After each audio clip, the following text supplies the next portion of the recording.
குடும்பத்திலேயே குழப்பங்கிற அளவுக்கு ஆகிப்போச்சு. நான் எல்லாம் சொன்னால் சோகம் வச்சுக்கிறேன். சினிமாவுக்கு வந்து இந்த 30 வருஷத்துல இப்படி ஒரு காழ்ப்புணர்ச்சியோடு நம்ம ஆளுங்க பேசுறது நான் கேட்டதே இல்லை. எனக்கே கூட இப்போ நாளைக்கு டோஸ் உண்டு. ஏன்னா அன்னைக்கு அங்கே போனீங்க, இன்னைக்கு நீங்கள் வந்து உட்காந்துருக்கீங்க. விஷால் வந்து இப்படி பேசுகிறான், நாசம் இப்படி பேசுகிறான், ராதாரவி இப்படி பேசுகிறாங்கப்பா. ஷோ இன்னைக்கு ரேஷன் அவ்வளோதான்ப்பான்னு யாருக்கு என்ன எல்லாருக்கும் வணக்கம். ரொம்ப நாளைக்கு எல்லாம் வந்து ரெஸ்பியூட்டில் எல்லாம் ஒன்றா பார்க்கறதுல ஒரு முதல்ல என்னோட சந்தோஷத்தை நான் தெரிவிச்சுக்கிறேன். எனக்கு நான் ஒரு 6 மாதத்துக்கு மேலேயா வந்து அவுட்டோர் ஷூட்டிங்கில் தான் அதிகம். சென்னையில் நான் ஷூட்டிங் பண்ணி எனக்கு தெரிஞ்சு 3-4 மாதம் ஆகுதுன்னு நினைக்கிறேன். அதுக்கு முன்னாடி ப்ரெக்னன்சி, டெலிவரி அப்படின்னு கொஞ்சம் சங்க விஷயங்களாகட்டும், இல்லை நம்ம சினிமா மற்ற விஷயங்கள்லாம் கவனிக்கிறதுக்கோ இல்லை அதை பற்றி பேசிக்கிறதுக்கான நேரமும் கிடைக்கல, கவனமும் இல்லை எனக்கு. இந்த எலெக்ஷனை பற்றின எல்லா விஷயங்களும் எனக்கு இன்ஃபர்மேஷன் வந்தது, கம்யூனிகேட் பண்ணுறது எல்லாமே ராதிகா மேடம், சரத் சார், நிரோஷா நாங்கள் பேசிக்கிறது தான் எனக்கு தெரியும். ஆக்சுவலி அவங்க நாசரோ விஷாலோ இல்லை அவங்க யாருமே எனக்கு இதை பற்றி பேசினதில்லை. யாருமே என்கிட்ட பேசவும் எனக்கு தெரியவும் தெரியாது. ஸோ எனக்கு இதை பற்றி டீட்டெயில்ஸ் தெரியாது எனக்கு. பட் இப்போ இந்த ஒரு 10-15 நாளாக அவங்க தரப்பில் இருக்கிற மீட்டிங் அதெல்லாம் நம்ம டிவியில் ஹைதராபாத்தில் நான் பார்த்துட்டு இருக்கும்போது சினிமாவுக்கு வந்து இந்த 30 வருஷத்துல இப்படி ஒரு காழ்ப்புணர்ச்சியோடு நம்ம ஆளுங்க பேசுறது நான் கேட்டதே இல்லை. என்ன அவங்க பர்சனலாக அவங்க சொத்தை திருடிட்டோமா, இல்லை அவங்க குடும்பத்துக்கு ஏதாவது தீங்கு செஞ்சுட்டோமா, எதுக்காக இப்படி திடீர்னு ஒரு புகையா கிளம்புன மாதிரி சடனாக ஒரு திடீர்னு ஒரு கோபம் தாபம் எனக்கு இது தெரியவே இல்லை. இப்போ போன வருஷம் ஆகட்டும், இல்லை ஒரு 6 மாதத்துக்கு முன்னாடி ஆகட்டும், இல்லை ஒரு 2 வருஷத்துக்கு முன்னாடி ஆகட்டும், எல்லாம் மொத்தமாக கிளம்பி போய் சங்கத்தில் போய் என்ன நடக்குதுங்க இப்படி நடக்குதுன்னு கேட்கறதுக்கு யாரும் என்ன தப்பு பண்ணாங்க? சங்கத்தில் யாரையும் வர வேண்டாம்னு சொன்னாங்களா, கேட்கக்கூடாதுன்னு சொன்னாங்களான்னு எனக்கு புரியவே மாட்டேங்குது. எனக்கு சில விஷயங்கள் வந்து ஏதாவது தவறு இல்லைன்னா இது பெட்டர்மெண்ட் பண்ணலாம் அப்படிங்கிற விஷயமா இருந்தால் எந்த அர்த்தராத்திரிலையும் நான் ராதாரவியில் கூப்பிடுவேன், சாரை கூப்பிடுவேன், சார் என்ன சார் இப்படி நடக்குது, அம்மா அசோசியேஷன் அப்படிலாம் பண்ணுறாங்க சார், இங்கே வந்து அப்படிங்களா, இங்கே ஒரு கவனத்துக்கு வரல ஒரு விஷயம், அடுத்த ஜனரோட மீட்டிங்கில் நான் இது சொல்லுவோம் அப்படி நான் சொல்லுவாங்க. ஊர் சீப்பு ஒரு கம்ப்ளைண்ட் மாதிரி சொன்னாங்க, அதை நம்ம வந்து அதை சரி பண்ணணும். நான் போனாலும் போகிறேன்னாலும் நான் போனால் நீங்களே சொல்லிவிடுங்க, நீங்கள் இந்த மாதிரி ஃபீல் பண்ணீங்க எனக்கு சொல்லுங்க அப்படிங்கிறாங்க. ஸோ நமக்காக ஏற்பட்ட சங்கம் உங்களுக்கு தெரியும். 97 98 ஞாபகம் எனக்கு சரியா ஒரு 1.5 வருஷத்துக்கிட்ட சினிமாவே ஸ்தம்பிச்சு போச்சு. ஒர்க்கே நடக்கல. லைஃப் பாய் சவுக்கில் நிறைய பேர் தற்கொலை பண்ணிக்கிட்டாங்க வேலை இல்லாமல். இப்படி பெரிய ஒரு பிரச்சனை நடந்து அன்னைக்கு யூனியன் ஒன்று ஆரம்பிக்கணும்னு எல்லாத்தையும் கொண்டு போய் ஃபெஸ்டிக்குள்ளே வச்சாங்க. எல்லாரும் போனோம். ஏன்னா எல்லாருமே நாங்கள் நண்பர்கள்.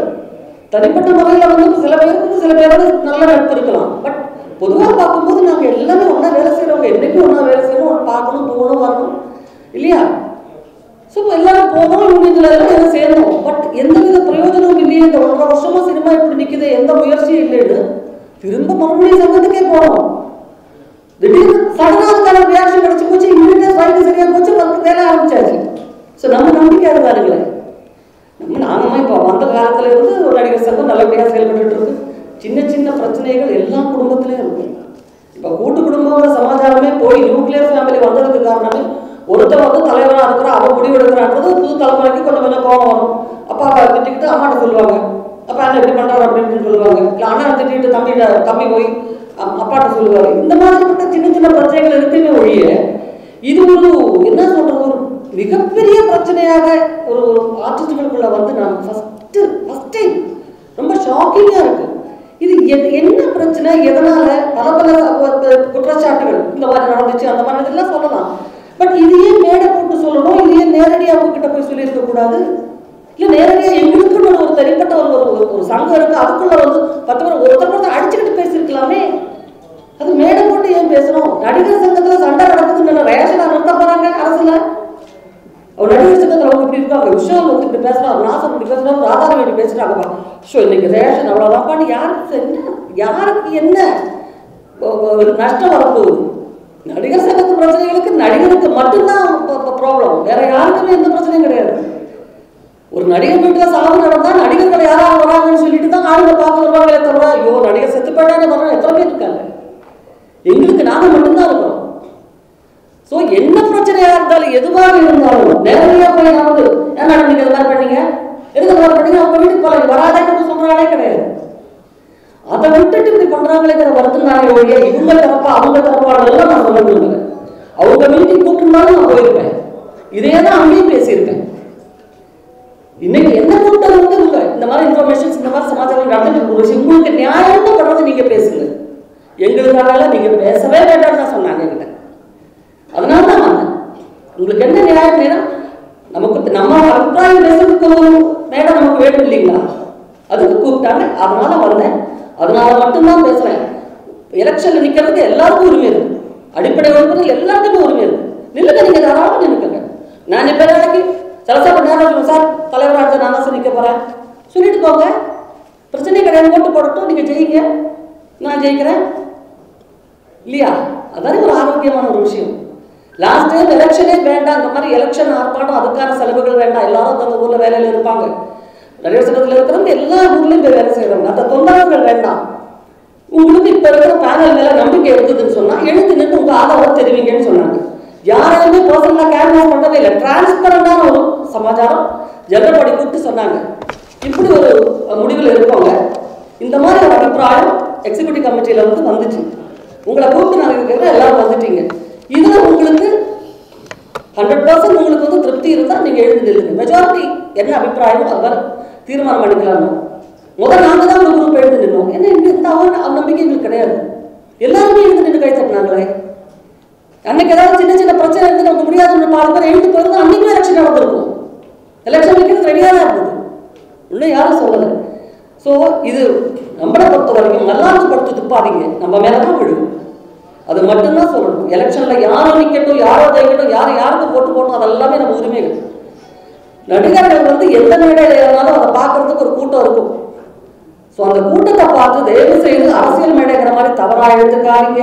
சீசன் இருக்கிற வரைக்கும் தான் நீ, அதுக்கப்புறம் இடத்துல இன்னொருத்தன் வருவான், வந்துதான் ஆகணும். அது காலத்தினுடைய விதி.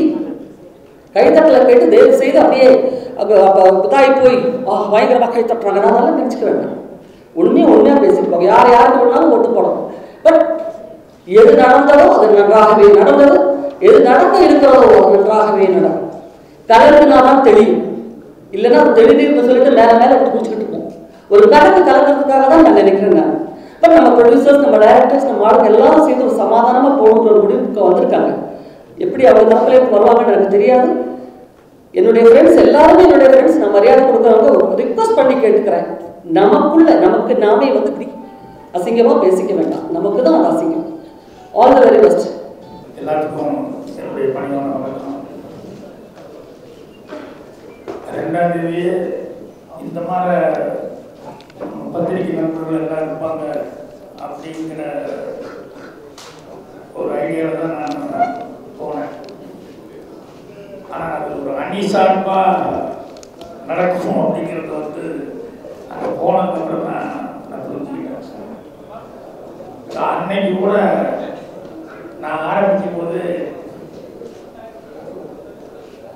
சொன்னது என்னன்னா, இது நடிகர்களில் யார் பெரியவங்க, யார் பதவிக்கு வர போகிறாங்க அப்படிங்கிற தேர்தலாம் தயவு செய்து நினைக்காம நடிகர்கள்லாம் சேர்ந்து நாடக நடிகர்கள் இல்லை நடிகடைந்தவங்க அவங்களுக்கெல்லாம் உதவி பண்ணுறதுக்காக இந்த தேர்தல் அப்படின்னு தயவு செய்து அப்படி நினச்சிக்கோங்க அப்படிங்கிறத நான் ஆரம்பத்திலேயே சொல்கிறேன். இந்த ஓரலுக்கு ஒரு பக்கம் இடி, மக்களுக்கு 2 பக்கம் இடிங்கிறதுனால நான் என் பையன் ஒரு பக்கம், அவன் கிரிக்கெட் டீமு நண்பர்கள் அப்படிங்கிற மாதிரி ஆகணும். நான் 80s இருக்கிறவங்க எல்லாரும் ஒன்றா பழகினவங்க அப்படிங்கிற முறையில், நானே கூட பழகினவங்க அப்படின்னு சொல்லிட்டு அந்த நட்பு அப்படிங்கிற முறையில். ஸோ இப்படி இல்லாமல் அப்படி இல்லாமல் கடைசியில் இது என்னன்னா குடும்பத்திலேயே குழப்பங்கிற அளவுக்கு ஆகிப்போச்சு. நான் எதாவது சொன்னால் சோகம் வச்சுக்கிறேன்.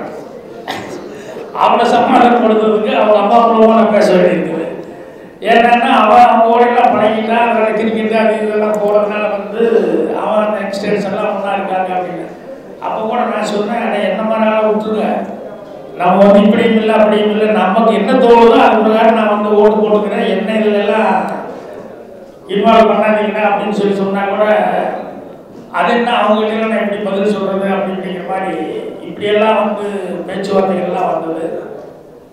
அப்போ கூட நான் கார்த்திக் விஷால் அவர்கள்லாம் அப்போ என்ன நடக்குதுங்கிறத நானே எல்லாரும் தான் பார்த்துக்கிட்டு இருக்கிறேன். அதனால் ஜனநாயக நாட்டில் எல்லாருக்கும் வந்து தேர்தலுக்கு கண்டிப்பாக அவசியம். அதில் யார் வேணாலும் நிற்கலாம். அதே மாதிரி யாருக்கு வேணாலும் யார் வேணாலும் ஓட்டு போடுற உரிமை இருக்குது. அதனால் என்ன நடக்குது எல்லாம் பார்த்துட்டு தான் இருக்காங்க. அதனால் இந்த அணி அந்த அணின்னு சொல்லி வேண்டாம் அப்படிங்கிற மாதிரி சொன்னேன். அன்னைக்கும் ஆக்சுவலாக காலையில் அந்த ஸ்டேஜுக்குள்ளே பார்த்தீங்கன்னா நான் உள்ள நுழையும் போது என்கிட்ட ஒரு வீக்லி மேக்சின் ஒன்று என்ட்ரி அனுபவம் கொடுத்தாங்க. அதில் பார்த்தா அதில் ஹெட்லைனே என்ன போட்டிருக்குன்னா, வீதிக்கு வந்த நடிகர்கள் அப்படின்னு சொல்லி போட்டு இப்படி ரொம்ப சண்டை போட்டுக்கிட்டு வீதிக்கு வந்துட்டாங்க அப்படிங்கிற மாதிரி ஹெட்லைனே அதில் வந்து அட்டைப்படமே அப்படி போட்டிருந்தது. ஸோ இதை காமிச்சு இது வேணுமா நமக்கு அப்படின்னு சொல்லி பேசணும் அப்படின்னு நினச்சிக்கிட்டு இருந்தேன். நாங்கள் பூரா வந்து இப்படி பாதி பத்திரிகையாளர் பாதி வந்து ஜென்ரலான ஆட்கள் அப்படின்னு சொன்னோம்னா அது பேசலாம். அது ஒரு அணியாக திறந்து இருக்கும்போது அங்கே வந்து நம்ம ஏதாவது பேசணும்னா அது வேற மாதிரி கூச்சல் குழப்பங்கள் இதெல்லாம் வர மாதிரி ஒரு சூழ்நிலை வந்துடும் அப்படிங்கிறத புரிஞ்சுக்கிட்டதுனால என்னால் எதுவும் பேச முடியல. இப்போ கூட ராஜா அவங்கெல்லாம் நேற்று வந்து பேசும்போது நாங்கள் வந்து பேச்சுவார்த்தைக்கு தயாராக தான் இருக்கிறோம், அதனால் வந்து வரலன்னு சொல்கிறாங்கன்னா, இப்போ கூட யாராவது ஒருத்தர் இருந்து பேசுனாங்கன்னா நாங்கள் வந்து ஆரம்பத்துலேருந்து இவங்க வந்து நேரடியாக பேசல அப்படிங்கிறதான் சொல்லிக்கிட்டு இருக்காங்க. ஸோ அதனால் இப்போ கூட வந்து என்னென்னா இன்னும் ஒன்றும் கெட்டு போகலை. கொஞ்சம் சிம்பு கொஞ்சம் வசப்பட்டு பேசினாங்க. குடும்ப ஒற்றுமை அவருக்கு என்ன இருக்கோ மனசுக்குள்ளே அதே தான் எல்லாத்துக்கும் வந்து சினிமாக்காரங்க வந்து 4 பேர் வந்து சிரிக்கிற அளவுக்கு ராஜியா சொன்ன மாதிரி 4 பேர் ஸ்டேட்லேருந்து அப்ரைஸ் கேட்டார். இன்னும் ஹைதராபாத்லேருந்து நிறைய பேர் ஃபோன் பண்ணி எல்லாருமே என்னடா அப்படின்னு சொல்லி தமிழ் இண்டஸ்ட்ரி பற்றி கேட்குற அளவுக்கு ஒரு சூழ்நிலை வந்துருச்சு போது அது ரொம்ப கஷ்டமாக தான் இருக்குது. அதனால் இன்னும் லேட்டானால் கூட பரவாயில்ல, இன்னும் கூட பெட்டர்றதுக்காக இப்போ பாருங்க என்கிட்ட வந்தோன்னே சொன்னாங்க 10th அன்னைக்கு எல்லாரும் ஏதோ ஒரு கூட்டமைப்பு மாதிரி இருந்து பேச போகிறாங்க. ப்ரொடியூசர்ஸ் கவுன்சில், டைரக்டர்ஸு, பெப்சி எல்லாருமே சேர்ந்து பேசலாம் அப்படிங்கிற ஒரு ஐடியா இருக்காங்க அப்படின்னு சொல்லிட்டு. அதனால் நடந்தது முடிஞ்சதாக இருக்கட்டும். அதனால் நடக்கிறத வந்து இனிமேல் நம்மளுடைய ஒத்துமைக்கு 4 பேர் சிரிக்காத அளவுக்கு என்ன பண்ணணும் அப்படிங்கிறத அதை பார்த்துக்கிறதுக்கு தான் போகிறேன். இப்போ எனக்கே கூட இப்போ நாளைக்கு டோஸ் உண்டு. ஏன்னா அன்றைக்கி அங்கே போனீங்க, இன்றைக்கி நீங்கள் வந்து உட்காந்துருக்கீங்க அப்படின்னு சொல்லி அதுலேயும் டிவியில் வருது இதுலேயும் டிவியில் வருது அப்படின்னு சொல்லி கேட்பாங்க. இது இன்றைக்கி எனக்கு அனுபவம் இல்லை. ஏன்னா எம்ஜிஆர் அவர்கள் இருக்கும்போது புரட்சித்தலைவர் இருக்கிற காலத்திலேயே வந்து ஸ்டாலின் அவர்கள் வந்து ஒவ்வொரு வீடாக வந்து டொனேஷன் வேணும் அறிவாலயம் கட்டுறதுக்கு அப்படின்னு சொல்லி வந்துட்டு இருக்கும்போது என் வீட்டுக்கு முந்தின வீட்டுக்கு வந்துட்டு என் வீட்டை கிராஸ் பண்ணுறப்போ ஒரு செகண்ட் அப்படி நின்னாரு. அப்புறம் கூட இருக்கவங்க அது சரியாக வராதுங்க, அவர் எம்ஜிஆர் போகலாம் அப்படின்னா, ஐயோ எல்லா பக்கம் வந்துட்டு நம்ம அவர் வந்து மரியாதை கொடுக்காம நம்ம போனோம்னா அது நம்ம மேலே தப்பு வந்துடும். அதனால் அவர் போய் வேண்டாம் போங்கன்னு சொல்லி சொன்னோம்னா வந்துடலாம். அதனால் நம்ம போகணும், அது நியாயம் இல்லை அப்படின்னு சொல்லிட்டு உள்ளே வந்தாங்க. நானும் வாங்கன்னு சொல்லிட்டு உட்கார வச்சு எல்லாம் கூட்டிங்ஸ் சாப்பிட்டுக்காங்க. அப்புறம் என்னங்கன்னு இந்த மாதிரி டொனேஷன் வசூல் பண்ணுறேன் அப்படிங்கிற மாதிரி சொல்லி சொன்னாங்க. நீங்களே தான் கொடுத்தா நல்லா இருக்குன்னு சரிங்கன்னு சொல்லிட்டு ஒரு 25,000 நான் செக் எழுதி கொடுத்தேன். உடனே அது அங்கே போயிடுச்சு தொடர்ந்து. பாக்கியராஜ் 25,000 கொடுத்தாரு, பாக்கி இப்படி கொடுக்கலாமா அப்படின்னு. ஆனால் நம்மால் அவர் விஷயம் முடிஞ்சு யோ யாருக்கிட்ட வந்து கேட்டாங்க, யார் கேட்டாங்கன்னு அதை இது மாதிரி அடிக்கடி ஸ்டாலின் போய் கேட்டுங்க. சரி வீட்டுக்கு வந்து மதித்து கேட்டாங்கல்ல, அதனால் நம்மால் பண்ணது கரெக்ட். வீட்டுக்கு வந்து மதித்தவனை வந்து மதிச்சிருக்காரு இல்லையா, அதுதான் நமக்கு தேவை, அதுதான் மரியாதைங்கிறது. அதனால் நீங்கள் இதை பெருசுப்படுத்திக்காதீங்க விடுங்க அப்படிங்கிற மாதிரி சொல்லி இது பண்ணார். அதனால் இப்போ அவங்க அங்கே இருக்கிறதுனால இவங்கெல்லாம் வேண்டாதப்பட்டவங்க அப்படிங்கிறதில்ல, இங்கே இருக்கிறதுனால அவங்க வேண்டாதப்பட்டவங்கிறதில்ல. நாளைக்கு எல்லாருமே ஒருத்தர் மூஞ்சியை பார்த்துக்கணுங்கிறது தான் இதனுடைய சூழ்நிலை. எலெக்ஷன் முடிஞ்சதுக்கப்புறம் அப்படி இல்லைன்னா இது என்னென்னா ரெண்டு கோஷ்டி ஆயிடுச்சுன்னா நாளைக்கு இது அப்படியே பர்மனெண்ட்டாக இதே கோஷ்டி ஆயிரும். இவங்க படத்தில் இவங்க தான் நடிப்பாங்க, இவங்க படத்தில் இவங்கெல்லாம் தான் நடிப்பாங்க அப்படிங்கிற மாதிரி வந்துருச்சு அப்படின்னு சொன்னோம்னா அது எல்லாத்துக்குமே வந்து லாஸ்ன்றத விட அவமானம். அந்த அவமானங்கிறது வந்து நமக்கு வரக்கூடாது. அதனால் இப்போது 10th அன்னைக்கு வந்து எல்லோரும் பேசலாம் அப்படின்னு சொல்லி சொல்லும்போது கொஞ்சம் உணர்ச்சிகளை கட்டுப்படுத்திக்கிட்டு ஏதோ அப்படி பேசியிருந்தாலும் இப்படி பேசியிருந்தாலும் பரவாயில்லை அப்படின்னு சொல்லி. ஏன்னா நீங்கள் தெரிஞ்சுக்கிற மாதிரி தான் நான் இவங்கெல்லாம் பேசும்போது நிறைய விஷயம் தெரிஞ்சுக்கிட்டேன். ஏன்னா நான் வந்து வெவ்வேறு வேலைகள் இருந்ததுனால நான் இதில் வந்து கலந்துக்கல. அதனால் நான் தீர்மானமாக என்னால் வந்து இதுதான் தெரியாமல் நான் வந்து யாரையும் எதுவுமே நான் சொல்கிறதுக்கு நான் தயாராக இல்லை. ஏன்னா அவங்க சொல்லும்போது ஒன்று நியாயம் வர மாதிரி இருக்கும், அப்படி இல்லை இப்படி தான் நடந்ததுன்னு சொல்லி இந்த எக்ரிமெண்ட் இப்படி அப்படின்னு சொல்லி அவங்க சொல்லும்போது நான் என்ன சொல்கிறேன்னா, தேர்தல் அப்படின்னு சொன்னோம்னா நீங்கள் எதுக்காக வர்றீங்கிறது ஒருத்தர் சொல்லலாம், தப்பு இல்லை. எனக்கு இதெல்லாம் குற்றச்சாட்டு இதெல்லாம் சரியில்லை, அதனால் இதுக்கு நான் வர்றேன் அப்படின்னு சொல்லலாம். அதே மாதிரி அடுத்தவங்க இல்லை இப்படி நடக்கலை, இப்படி தான் நடந்தது, இது மாதிரி இதுக்கெல்லாம் ப்ரூஃப் அப்படின்னு சொல்லி இவங்க சொல்லி இது பண்ணுறாங்க அப்படின்னு சொன்னால் நடுவில் இருக்கவனுக்கு குழப்பாம ஏதாவது என்ன இதுங்கிறது உண்மையை தெளிவுபடுத்திக்கிறதுக்காக ஒரு வாய்ப்புகள் இருக்குது. அது இல்லாமல் வேற பர்சனலாக ஒவ்வொருத்தரையும் அட்டாக் பண்ணி எல்லாம் பேசிட்டே போகிறது அப்படிங்கிறது நான் சொன்ன மாதிரி நாளைக்கு இவங்க தான் இந்த குரூப் எல்லாம் ஒரு சினிமாவில் இப்படியெல்லாம் இவங்க சேர்ந்து நடிப்பாங்க, இவங்கெல்லாம் ஒரு குரூப்பாக சேர்ந்து நடிப்பாங்க அப்படிங்கிற மாதிரி வந்துருச்சு அப்படின்னு சொன்னால் நமக்கு எல்லாத்துக்குமே அது ஒரு மிகப்பெரிய தலைக்குனிவு.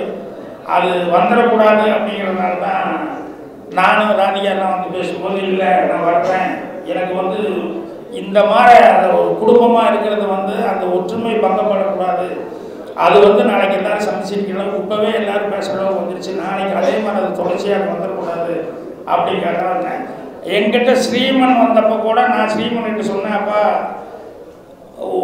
ஒருத்தருக்கு ஒருத்தர் பர்சனல் அட்டாக் பண்ணுறது தயவுசெய்து போய் சொல்லு, நான் சொன்னேன்னே சொல்லுங்க குரூப்பில் எல்லாம் திட்டி, அது வேண்டாம், நீங்கள் என்ன பாயிண்ட் சொல்கிறீங்களோ அதை பற்றி பேசினா பரவாயில்ல, பர்சனல் அட்டாக்ங்கிறது அது நல்லா இல்லை, அது அசிங்கமாக இருக்குது அப்படின்னு சொல்லிட்டு அவர்கிட்ட சொல்லிவிட்டேன். இன்றைக்கும் இப்போ என் மகன் இன்றைக்கி என் பையன் எல்லாரும் எங்கேயோ பஸ்ஸில் எங்கேயோ ஏதோ ஒரு 5-6 ஊர்களுக்கு போகிறதா சொல்லிக்கிட்டு இருந்தாங்க. அப்போ கூட நான் சொன்னேன், டேய் அவசரப்படாத, இப்போ குரூப்பில் விசாரணை எல்லாம் சொல்லு, என்னென்னா producers council, Pepsi, directors union இவங்க எல்லாத்துக்கு வரைக்கும் காது வரைக்கும் போயிருக்கேன்னா டைரக்டு லைவாக வந்ததுனால அது ரொம்ப ஒரு மாதிரி பெரிய இதாக போயிடுச்சு, அசிங்கமாக போகிற அளவுக்கு எல்லாருமே பேசிகிட்டு இருக்காங்க. அதனால் நீங்கள் இதில் வேற மறுபடியும் இப்போ அவசரப்பட்டு போவேன்னா அவங்க எல்லாத்தையும் கலந்து ஆலோசிச்சுட்டு அதுக்கப்புறமா முடிவு பண்ண சொல்லுங்கள், சாயங்காலம் தான் போக போகிறீங்க, அதனால் இன்னும் உங்களுக்கு டைம் இருக்குது, அதனால் இது பண்ணுன்னா இல்லை நான் ஒருத்தன் அப்படின்னு அவன் முடித்தான், நீ ஒருத்தன் இல்லை, நீ அவங்ககிட்ட போய் சொல்லி இதுதான் மேட்ரு, நான் சொன்னேங்கிறத சொல்லு அப்படின்னு சொல்லிட்டு காலையில் கூட நான் இது மேலும் மேலும் வளரக்கூடாது அப்படிங்கிறதுக்காக தான் நான் மேக்சிமம் நினச்சிட்டு இருந்தேன். அதனால் இப்போ கூட ராதிகாவெல்லாம் பேசும்போது இது போட்டி இல்லை, நாங்கள் போட்டிக்கு பயந்துட்டோம் அப்படிங்கிறத விட இது நாளைக்கு ஒருத்தருக்கு எப்படி ஃபேஸ் பண்ணுறது, அதுக்கு ஒரு பிரிவினை வந்துட வேண்டாம், அப்படி வந்துட்டால் அது ரொம்ப இத்தனை நாளாக இது பண்ணிட்டு எத்தனை படம் ராதிகா சிவகுமார் அவங்களோட நடிச்சிருப்பாங்க, மற்றவங்களோட நடிச்சிருப்பாங்க, இப்போ அவங்களெல்லாம் நாளைக்கு ஒருத்தர் ஃபேஸ் பண்ணுறதுங்கிறது ரொம்ப கஷ்டமாக இருக்கும். அதனால் அந்த மாதிரி ஒரு சூழ்நிலை இல்லாமல் 10ஆம் தேதி ஒரு சுமூகமான ஒரு 2 பேருக்குள்ள ஒரு அண்டர்ஸ்டாண்டிங் ரொம்ப நல்லா இருக்கும். அதை நினச்சி தான் நான் வந்தது. அதனால் கொஞ்சம் 2 பக்கமும் ஏதாவது நடந்திருந்தால் கூட பத்திரிகையாளர்களுக்கும் ஒரு பங்கு இருக்குது இதில்.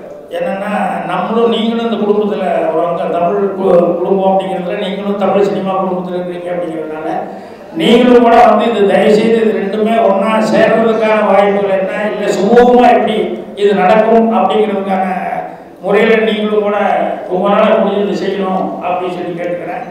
எனக்கு இந்த தேர்தலை பொறுத்த வரைக்கும் முதல்ல சொன்ன மாதிரி குடும்பம் பிரியாமல் தேர்தல் நடக்காமல் தான் பரவாயில்ல, அதாவது அவங்களுக்குள்ள அண்டர்ஸ்டாண்டிங் வேண்டாம், அப்படியே வர வேண்டிய வந்துருச்சுன்னா கூட அவங்கவுங்க பாயிண்ட்டுகளை அவங்கவுங்க சொல்லிட்டு நாகரிகமான முறையில் ஜனங்க என்ன ஓட்டு போடுறாங்க, நம்ம நடிகர்கள் அந்த 3000 சில பேர் இருக்காங்க, அவங்க எப்படி ஓட்டு போடுறாங்களோ அதை ஏற்றுக்கிட்டு போகலாம், மறுபடியும் நாளைக்கு ஒருத்தர் பார்த்துக்கிற லெவலில் நடக்கணும் அப்படிங்கிறத நம்ம ஏற்படக்கூடிய இந்த கசகசப்பு தயவுசெய்து தொடரக்கூடாது அப்படின்னு சொல்லி கேட்கிறேன். நன்றி, வணக்கம்.